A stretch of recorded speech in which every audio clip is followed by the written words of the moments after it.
O que você precisa para construir sua casa do zero? Você sabe o quê? Quais os passos, quais as etapas que você precisa percorrer, que você precisa transpor para chegar no tão sonhado sonho da casa própria?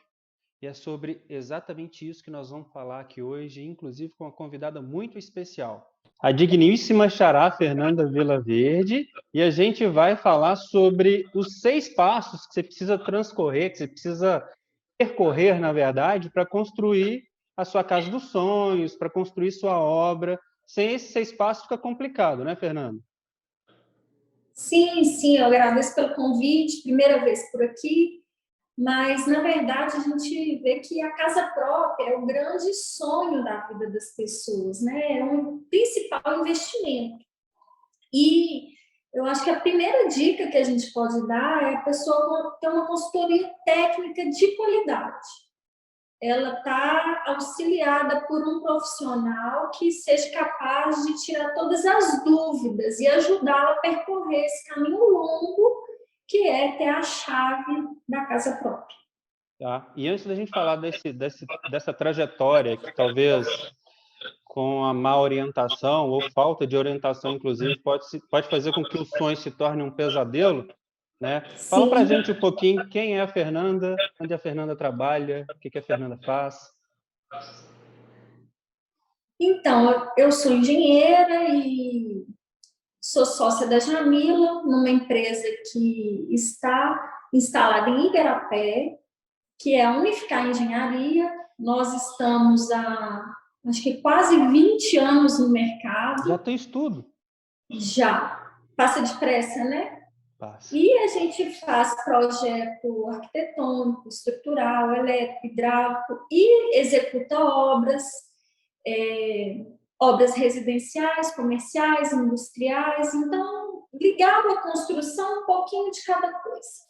A Fernanda e a Jamila são... A Unificar em si é uma empresa que a Fórum, né? A gente contrata eventualmente, a gente tem parcerias em algumas obras.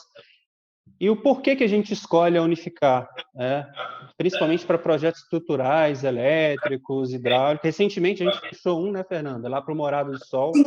Eu Sim, tenho, eu tenho postado algumas fotos, alguns conteúdos do início da obra ali, e vou continuar postando até o final, para, inclusive, se alguém tiver esse desejo, essa vontade de construir a própria casa, eles já comecem a entender ali os passos. E sim. nós já construímos aqui na Fórum, Fernanda, não sei se a gente já conversou sobre isso, 86 casas de 2012 para cá e 12 apartamentos. Inclusive, esses 12 apartamentos foram em 2 prédios, 6 apartamentos. Um prédio que vocês desenvolveram o projeto arquitetônico, estrutural, elétrico, sanitário, todos os complementares. E, ou seja, a gente já está quase a 100 imóveis concluídos nesses 9 anos de funcionamento da Fórum. Por que você acha que até hoje é interessante para a gente, por exemplo, continuar contratando vocês para fazerem os projetos complementares? Será que é porque a gente é bobo demais, é burro demais para ter assimilado em 100 casas construídas o conhecimento para fazer por nossa conta? Na verdade, eu acho que cada um na sua área, né, na sua expertise. E nós sabemos assim que a gente contribui muito na obra de quem nos contrata, né? São muitos detalhes que uma casa precisa, que a gente precisa observar entre posicionamento do sol, ventilação, melhor fundação para aquele local, qual a profundidade, quais são os cabos, nós vamos passar aéreo, vamos passar subterrâneo, entrada de energia, enfim, são tantos e N detalhes e a gente trata cada cliente com muito cuidado, com muito critério, com bastante atenção, a gente sabe que cada situação é única, fazendo o nosso trabalho com qualidade. E aí, por isso, essa parceria longa, acredito que Pois mais é, de 10 anos que você é já, nosso já cliente, tem, já né? tem por aí. E antes da Fórum, né, já tinha já trabalhavam assim com meu pai também, o Daniel, já há Seu longa data. pai, Pois é. isso, verdade. E tem um outro ponto aí também, que isso foi um conhecimento que eu absorvi eu sempre digo que há 3 formas da gente aprender as coisas, sabe? Ouvindo, estudando ou errando.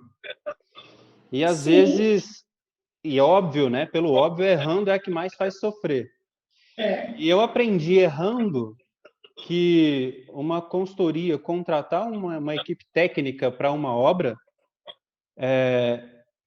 está mais ligado a economizar naquela obra do que um gasto extra, na verdade, sabe? É aquele verdade. famoso, quando a gente deixa de contratar, né, fazer os projetos complementares, é o famoso barato que sai caro, no final das contas. Sim, eu gostaria de ressaltar que quando a pessoa contrata os serviços da Unificar Engenharia, ela está contratando, na verdade, uma equipe. E não só a Fernanda ou a Jamila. Tem o engenheiro Jader aqui, que é engenheiro de segurança ambiental, civil. Nós temos aqui a arquiteta Isabela, temos também uma equipezinha de estagiários que está conosco. Então, assim, nós estamos sempre prontos. Se aquela pessoa que executou de fato o seu projeto não estiver disponível naquele momento, haverá outro profissional para visitar a sua obra e resolver imediatamente a sua dúvida, porque a obra não pode ficar esperando, não é mesmo, É, Fernanda? né, exatamente. Um outro ponto também é que quando você já tem esse suporte, por assim dizer, não acontecem problemas. Porque você desenvolve desde o início um projeto, um plano, né, adequado para aquilo que você está fazendo, de forma que do início até o final, até a conclusão, tudo sai conforme você esperou, você não tem que se preocupar com nada, né? Então, Sim. é por isso hoje, inclusive, que a Fernanda está aqui com a gente, para a gente falar sobre as 6 etapas que você vai passar se você quiser construir a sua casa dos sonhos, né? E qual é a primeira etapa, Fernanda? Para quem quer construir a casa, o que a primeira pessoa precisa fazer? Além de ter o O terreno, recurso, né? é comprar o Sem o terreno. terreno não tem obra, Não né? tem Então, jeito. assim, o primeiro passo, a pessoa muitas vezes ela nos procura após adquirir o terreno, mas a consultoria ela pode sim e deve começar antes de adquirir o terreno, porque o terreno ele nos diz muito como que vai ser a sua obra, né? Se você sonha com um porão e às vezes aquele terreno não dá condições de fazer um porão, se você sonha com a casa numa localidade e a lei de uso e ocupação do solo, ou seja, a prefeitura, ela não permite aquilo que você está sonhando naquele local. Então, são tantos detalhes que eu imagino que o ideal seja, quando você for iniciar a compra do terreno, você já chama um arquiteto, chama um engenheiro, chame alguém da área que possa estar te dando essa primeira consultoria. E olha só para ilustrar isso que você está dizendo, deve ter uns 2 ou 3 anos, uma pessoa me procurou, sabe? Para que eu construísse uma casa para ela, Certo. no bairro União, aqui em Igarapé. Só que ela estava comprando meio lote. E na outra metade do lote já havia uma obra, já tinha uma construção.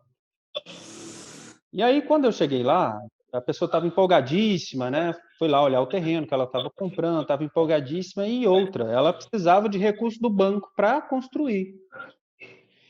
E aí, principalmente, quando você precisa de recurso do banco para construir, toda a documentação do terreno, de quem está te vendendo, de quem está comprando, precisa estar 100%. Do contrário, o banco não vai te emprestar o dinheiro, né? Tem que E estar regular, né? tem que estar regular. Tem que estar regular, isso. A palavra é essa. Obrigado. E aí, a matrícula do terreno, tá? E matrícula de terreno, para quem não sabe, é um registro onde o cartório, tá? O cartório de registro da comarca de onde você está comprando aquele terreno, ele mantém um histórico de tudo que acontece com aquele lote, desde que ele é um lote. Ah, era uma fazenda, aquela fazenda foi loteada, se dividiu em partes ali, que a gente chama de lote, e aí um lote foi vendido para a pessoa A, aí na data tal a pessoa A vendeu para a pessoa B, aí a pessoa B vendeu para a pessoa C e assim por diante. Tudo fica registrado nessa matrícula. Então, um dos documentos que o banco pede, ou mesmo quando você vai comprar à vista, que você não depende de financiamento, o cartório de notas vai te pedir uma certidão de registro atualizada para entender até quem é o proprietário daquele terreno. Se a pessoa que está te vendendo realmente tem condições, se ele realmente é o proprietário, se ele poderia estar vendendo aquele terreno para você.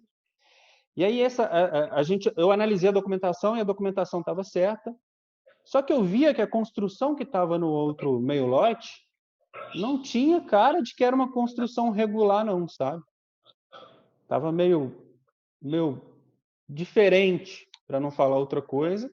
E aí eu perguntei para o vizinho, olha, como é que está aí? Você tem projeto disso e tal? Falei, não tem projeto aqui, não tem nada. Na verdade, eu até tentei uma vez aprovar um projeto para cá para regularizar, só que eu tive lá na prefeitura e a pessoa que aprova o projeto na prefeitura de Igarapé me disse que para regularizar o projeto eu tinha que quebrar um pavimento do que eu construí. Imagina. Nossa. Aí eu falei para a pessoa, falei assim, olha, impossível.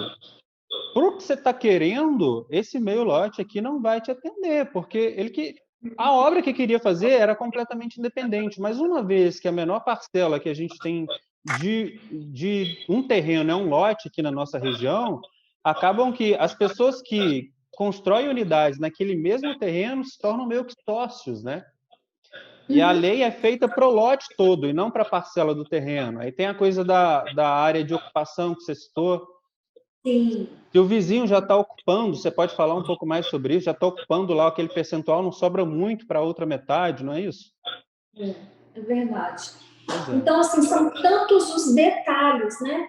São mínimos os detalhes, mas assim, se a pessoa corre o risco de, nesse sonho de adquirir um terreno, acabar comprando um terreno errado. Acabar comprando um problema. Então, assim, é muito saudável que alguém leigo contrate uma pessoa especializada na área, que vai te orientar, que vai te dizer o que aquele lote pode construir com permissão das leis, né? E o que também você poderia, de acordo com o seu sonho, estabelecer naquele lote. Você comentou o que você poderia construir de acordo com as leis, e essas leis variam também, né? Isso é local, né?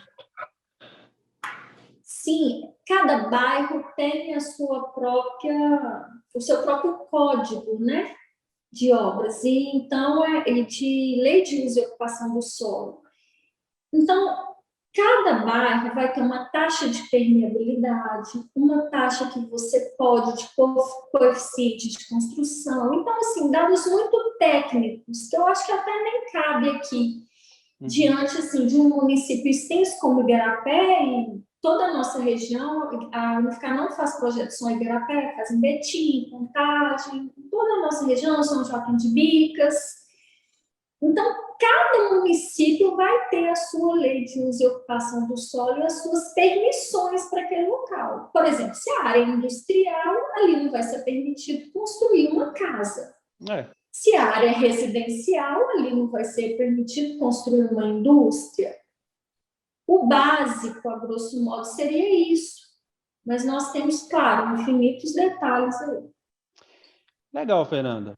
Comprei o lote, fiz o processo de transferência, escritura, ITBI, registro, ou financiei. E agora? Qual é o meu próximo passo? Qual é o segundo passo? Isso, nós vamos fazer o projeto arquitetônico, né? O projeto arquitetônico, a gente chama ele de projeto mãe. Ele é um projeto que você determina onde tem ali sala, quarto, cozinha, banheiro, quantos quartos, se tem closet, se tem suíte, se não, qual a forma do telhado, né? Se o telhado vai ser colonial, se vai ser embutido.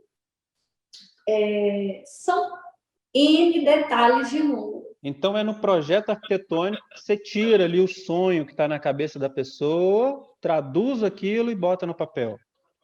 Sim, sim. Aqui no escritório, a gente faz o projeto arquitetônico e entrega uma espécie de maquete eletrônica externa das fachadas, ali, as vistas, que a pessoa consegue visualizar a casa antes mesmo de construir. Como se fossem Então, fotos. sim, como se fossem fotos. E aí, diante daquelas fotos, a pessoa geralmente fala, olha, não gostei disso, não gostei daquilo. E a gente costuma falar aqui no escritório que o projeto arquitetônico é feito a 4 mãos, os nossos projetos, que são 2 do nosso escritório e 2 da família que vai morar naquela casa. Porque a gente junta o que é permitido pela lei, o que é mais saudável tecnicamente, aquela família vem com os anseios dela, os sonhos, o que ela realmente quer de fato naquela casa, e junta isso tudo, e aí a gente tem o primeiro passo da construção. Legal demais, né? E aí a pessoa que tem aquele sonho, de repente ela já comprou o terreno, já tem ali o projeto arquitetônico, tem fotos da casa dela, e aí alguma coisa que estava tão abstrata, só lá na cabeça, começa a tomar forma.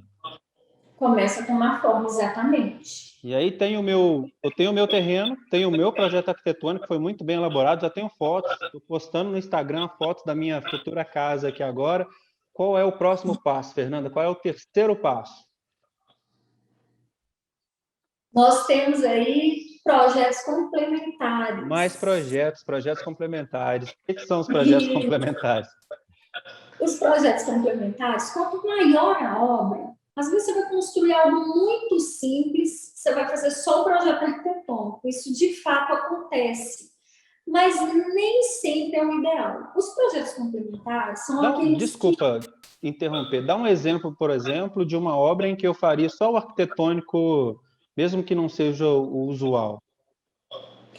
Vamos imaginar que você já tem a sua casa pronta e vai fazer uma área gourmet, uma área de lazer, onde ali às vezes não tem laje, né?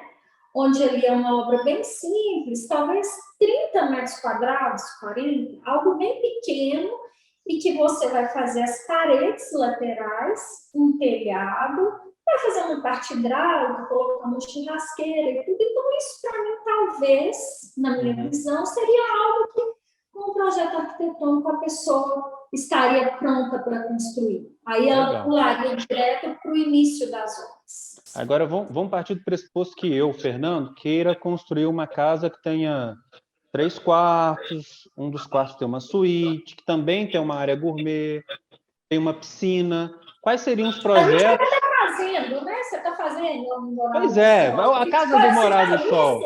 Vamos usar o Morado do Sol. Lá só não vai ter piscina, né? Mas o restante vai ter tudo. Quais são os projetos que eu preciso para o Morado do Sol, que é uma casa que hoje ela terá, né? Que a gente começou a fazer fundação agora. 225 metros quadrados, são 4 quartos. Desses 4 quartos, 2 são suítes e tem uma área gourmet. Quais são os projetos que eu preciso para uma casa dessa? O primeiro projeto que eu acho que é necessário a pessoa fazer seria o projeto estrutural. O projeto estrutural é aquele que vai te falar a respeito de vigas, lajes, pilares, da sua estrutura, do suporte da casa em si. Junto com a arquitetura, a gente vai colocar uma estrutura que compatibilize ali e que você vai economizar. Hoje em dia, todo mundo está muito assustado com o preço do aço, né? O aço ele tem impactado nas construções cada dia mais. Ao longo desse... Antes de você concluir, você falou um negócio que me chamou muita atenção. Quer dizer que se eu faço um projeto estrutural, pode ser que eu economize? Sim. É? O projeto estrutural, ele tem essa premissa de que você coloque ferragem e concreto, né? Que você coloque estrutura no local adequado, né? Não é porque se um leigo, vou colocar um pilar aqui, daqui 2 metros outros, daqui 2 metros outros, e assim por diante, não. O que a gente pensa realmente em fazer é colocar a estrutura adequada e a quantidade adequada para aquele local. Adequada. Então, quer dizer que um leigo, por exemplo, pode achar que está economizando não fazendo o estrutural, mas ele está, na verdade, gastando mais, porque ele está exagerando no aço, está exagerando na quantidade de colunas que vai colocar. E até também na escolha da fundação, que é algo muito importante, porque, por exemplo, a pessoa pode, em um local que às vezes ela pudesse utilizar sapata, utilizar uma outra, por exemplo, tubulão, que consome mais concreto, mais aço. Então, assim, até a escolha do tipo da fundação é algo que também te faz economizar. Show! E os próximos aí? A gente tá falando agora do estrutural, né? Sim, então a gente está falando dos projetos complementares. A gente fez o arquitetônico, aí a gente passou ao estrutural, a gente ainda teria que fazer o projeto elétrico e o projeto hidrossanitário. São dois projetos bem simples e que nem todo mundo faz, mas que quando faz, ele consegue otimizar muito na sua obra, questão também de economia, de eficiência, né? Planejamento da luminosidade de cada cômodo, planejamento de qual cabo correto usar, assim também na entrada de água e no esgotamento sanitário. Sabemos ainda que Igarapé nem todos os locais têm esgotamento sanitário, sendo necessário entrar com fossa. Né? Na verdade, essa é a realidade Brasil afora, né? Não é só Igarapé necessariamente. E o que a gente está, inclusive, falando aqui, tá? Para você que está assistindo para a gente, não se aplica necessariamente só à nossa região, não. Isso se aplica a qualquer região do Brasil, não é isso, Fernando? Claro, a gente está falando aqui de passos para a pessoa conseguir a casa própria, né? E outro ponto, de novo, vou frisar esse ponto aqui. Você me disse que se eu faço estrutural, que se eu faço projeto elétrico e que se eu faço projeto hidrossanitário, eu vou economizar na obra. Isso é um contrassenso danado, porque eu já cansei de ver construtores, ver e ouvir construtores antigos dizendo que não fazem os projetos complementares porque vai custar caro fazer o projeto. Só que, na verdade... Nós temos que lembrar também que projetos complementares, eles evitam erros nas obras, né? E erro custa caro, porque você geralmente no erro, em algo que ficou inadequado, você tem que desmanchar e fazer de novo. E nesse desmanchar e fazer de novo, você tem custo. Você tem então, custo para fazer errado, custo para desmanchar o que fez errado, custo para refazer certo, né? Verdade. Então, na verdade, você gastou 3 vezes aí. Provavelmente já está muito além do projeto. Na verdade, eu gosto aqui também de falar o seguinte, que projeto não executa obra. Não adianta também você ter bons projetos e não ter uma execução adequada. Uma mão de obra adequada. Pedreiro consciente, que saiba ler o projeto. E então a gente já está falando um pouquinho do quarto passo, né? O quarto passo seria orçamento de material e mão de obra. Também é um passo importantíssimo, né, Fernanda? Sim, o orçamento, na hora do projeto, geralmente aqui no escritório, a gente está sempre já, desde o projeto arquitetônico, linkando em um planejamento financeiro. A gente geralmente pergunta ao cliente, olha, você tem ideia de quanto você quer gastar? Qual valor você quer investir no seu empreendimento? Porque não adianta a pessoa ter 100 mil para construir ou planejar para ela de 1 milhão, né? Se ela tem 100 mil e ela fala, Fernanda, eu quero gastar 100 mil reais, então nós temos sim que planejar algo para ela que ela consiga concluir com 100 mil reais. É a famosa personalização do sonho, né? Do que é meu mesmo. Porque na hora que ela está com todos os projetos, ela passa essa etapa de orçamentação, de planejamento, porque é muito ruim, é um sonho frustrado você começar uma obra e parar pela metade. Verdade. E parar e ter que ali, às vezes, ficar anos com aquela obra parada, E muitas vezes ao longo do caminho, até mudar o planejamento, vai ter que mudar projeto. Então, assim, o ideal mesmo é fazer um planejamento financeiro que você inicie e conclua. É interessante você dizer isso, porque dá para a gente pegar um gancho também, né? Porque uma vez que a pessoa procura essa assistência, né? A maioria das pessoas, por exemplo, que nos procuram você, procuram a Fórum para que a gente construa a casa dela, não são pessoas da construção civil, são pessoas das outras milhares diversas áreas, né? Então, eles não têm a obrigação de saber o passo a passo da coisa, né? Então, ó, eu já vi muito também, quando você falou sobre obra parada, de, às vezes, a pessoa não saber o que ela tem obrigação de fazer na obra e o que poderia ser dispensado, e aí, de repente, vai um fiscal da prefeitura, do CREA, do CAL, e embarga tudo. E aí, mais uma vez, aquele barato na cabeça dela, porque ela deixou de fazer, porque às vezes foi mal orientada, às vezes não teve orientação, ou às vezes teve a orientação adequada, mas decidiu que não aconteceria com ela, fica muito mais caro, né? Na verdade, antigamente, vou acrescentar algo ao que você falou, a respeito do CREA. Antigamente, o CREA, quando passava numa obra e ela estava irregular, sem projeto, sem anotação de responsabilidade técnica, que é um documento que a gente transmite online para o CREA, se responsabilizando por aquela obra. O CREA, antigamente, ele deixava uma notificação, ele deixava um aviso de irregularidade para aquela pessoa, dando ela um prazo de 15 dias para ela regularizar. Só que hoje, o CREA, quando passa numa obra e vê que aquela obra não tem engenheiro, ele já multa. Então não notifica mais, já multa. Não notifica mais. Infelizmente, assim, houve uma lei do Conselho e tudo, modificou essa questão. E então, o CREA, quando passa numa obra hoje e vê algum projeto com falta de ART, ele já notifica aquela pessoa. Então, é muito importante estar atento a essas coisas. A prefeitura e o CREA são os órgãos que fiscalizam a obra, né?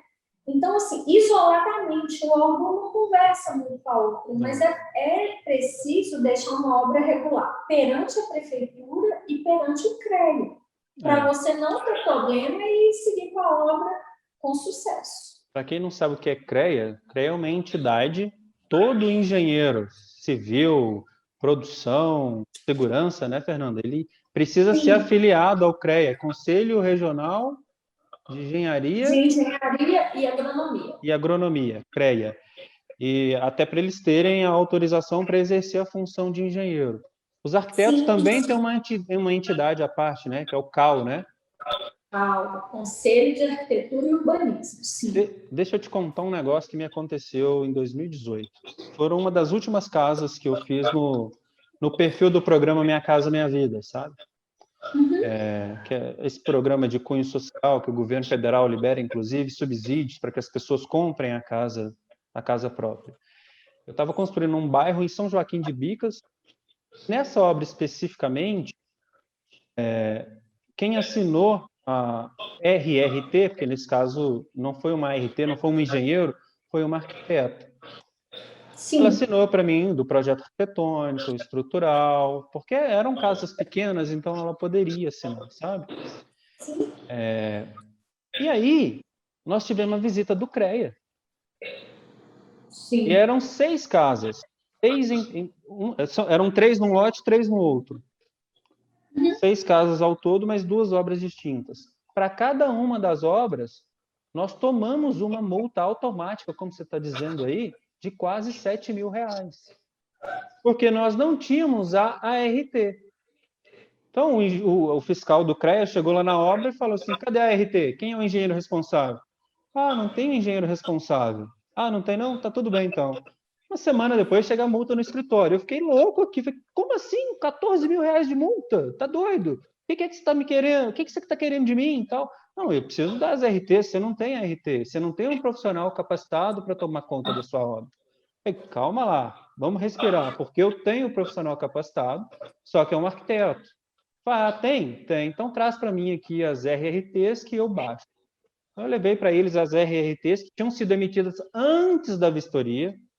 Eu já tinha elas antes da vistoria dele, portanto, baixou a multa, eu não precisei pagar. Mas olha para você ver, o que você disse aconteceu comigo, deve ter uns 2 anos. Exatamente. Então, é muito importante estar construindo com segurança, qualidade e acompanhado por profissionais habilitados para evitar problemas. E a gente, não só falando da multa em si, né? Mas, além da coisa de você, da vantagem de ter o profissional ali adequado para te auxiliar em cada etapa, para que é onde a pessoa vai morar, na maioria das vezes, a vida toda. Você vai fazer um negócio mal feito, não tem condição de ser feito assim, né? E aí você imagina, a pessoa está construindo o único imóvel dela, está construindo para morar.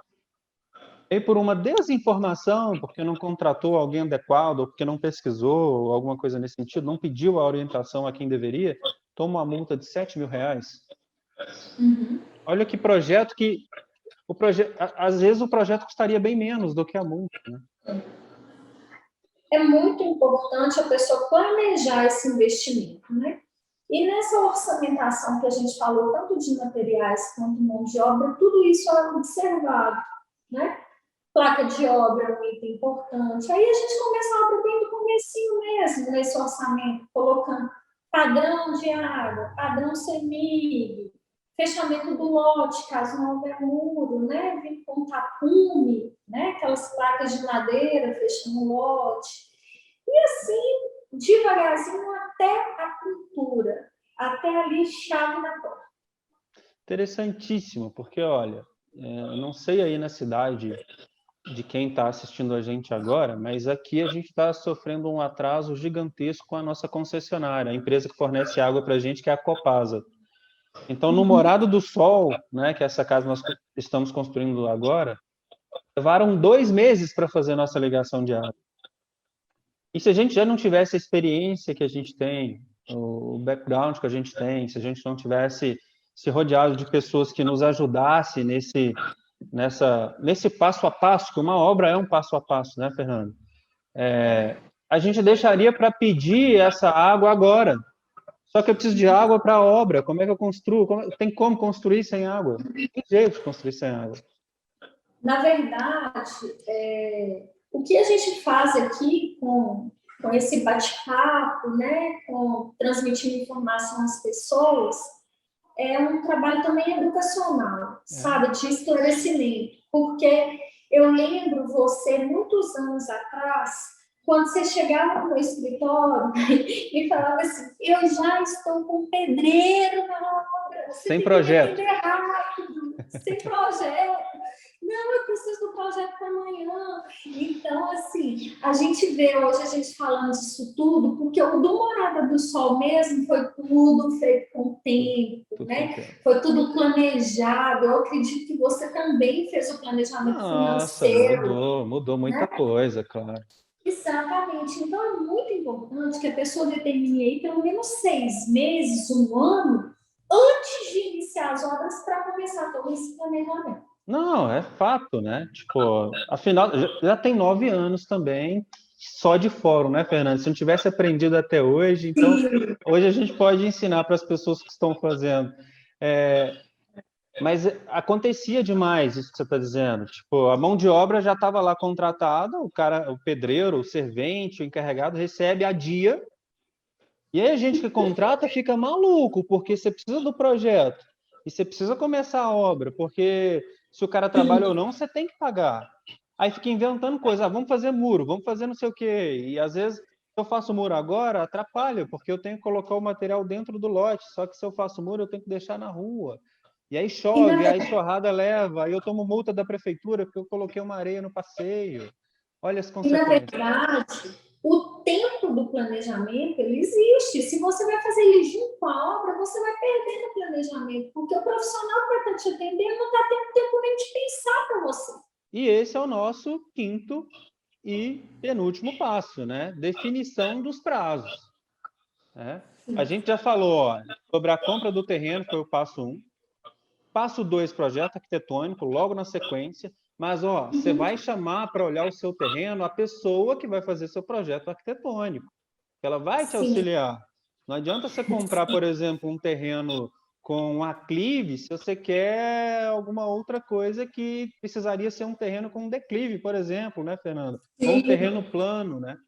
Porque, me corrija se eu estiver errado, se eu quero uma obra mais barata, eu vou optar por um terreno mais plano, né? Agora, se eu quiser uma coisa mais inovadora, um porão, uma coisa nesse sentido, porque eu tenho uma usabilidade para aquilo, é uma característica minha, aí eu tenho que escolher o terreno que está adequado ao que eu preciso para que eu gaste o menos possível, né?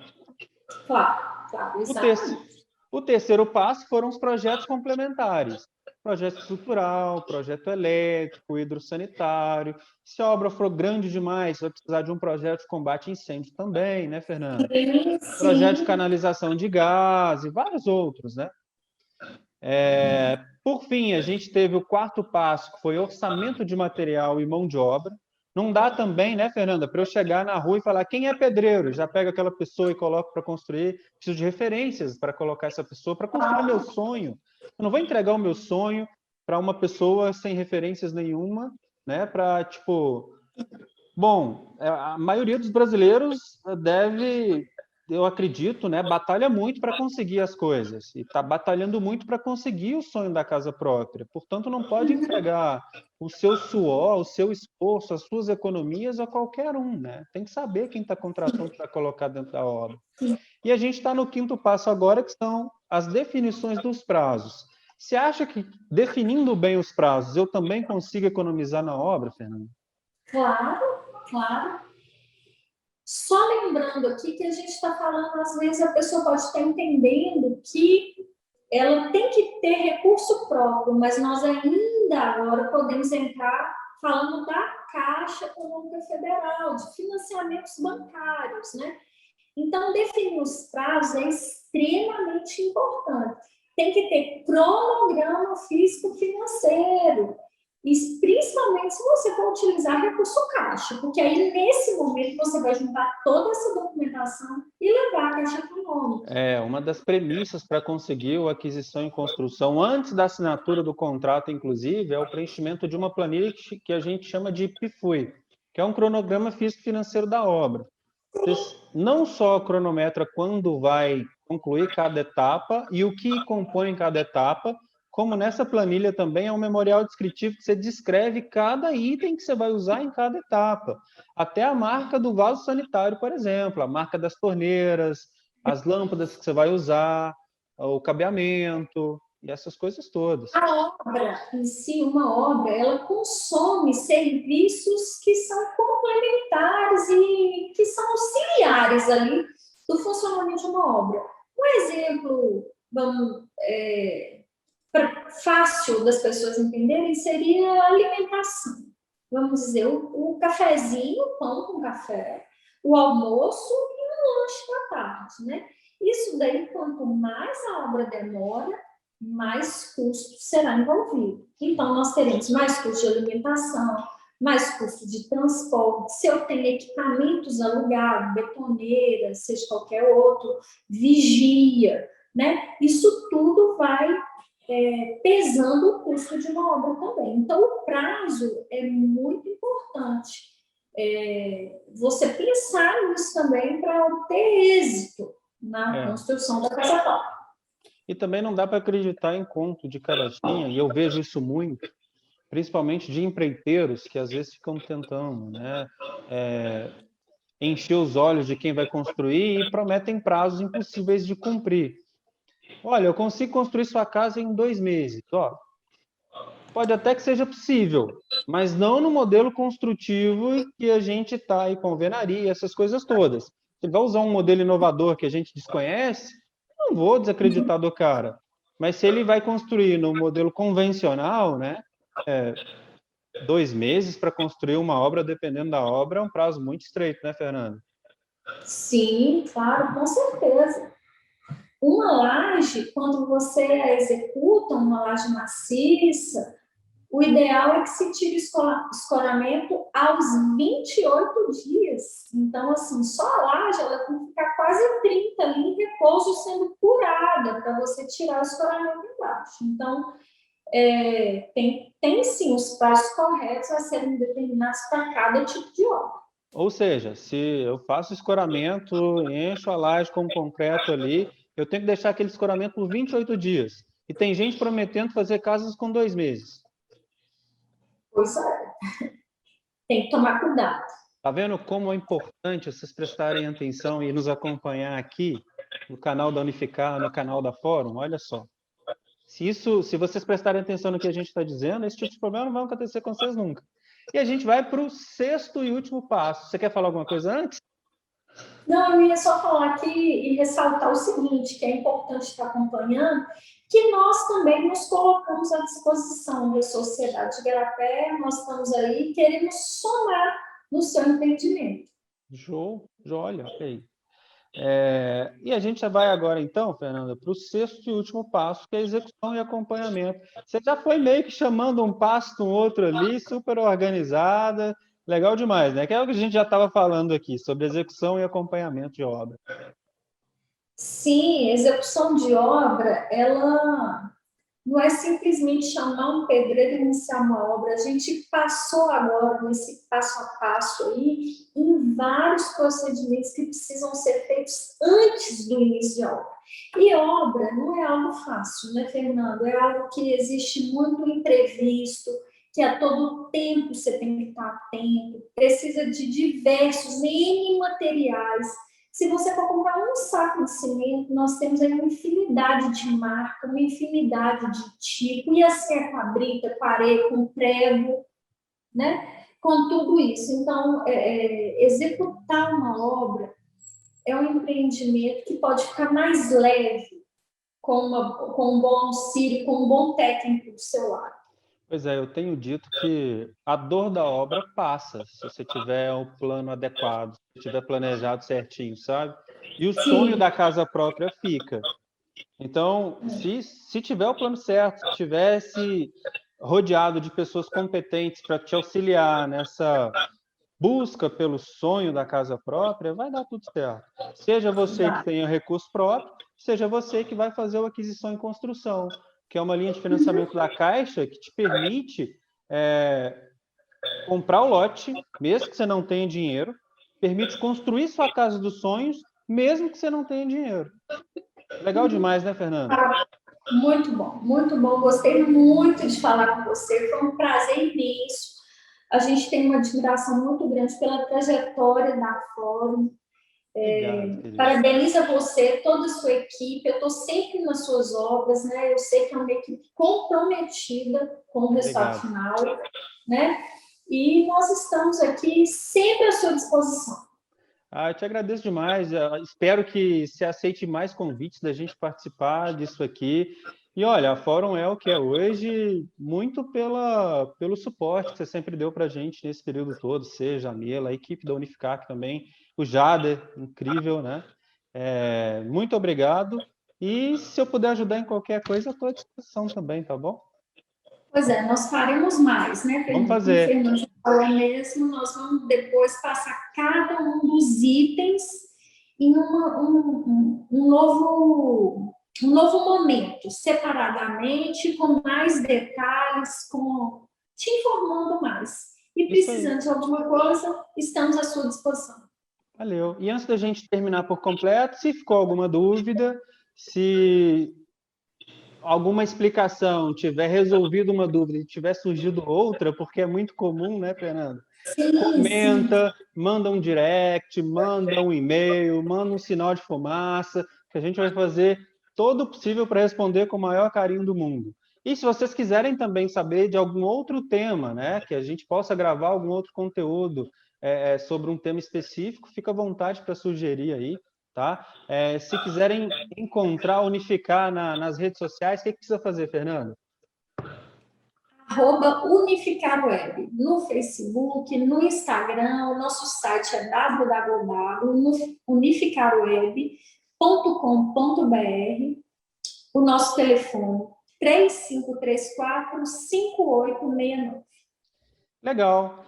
E a gente vai ficando por aqui. Até a próxima. Foi um prazer estar aqui com vocês. Muito obrigado, tá, Fernando? Tchau, tchau.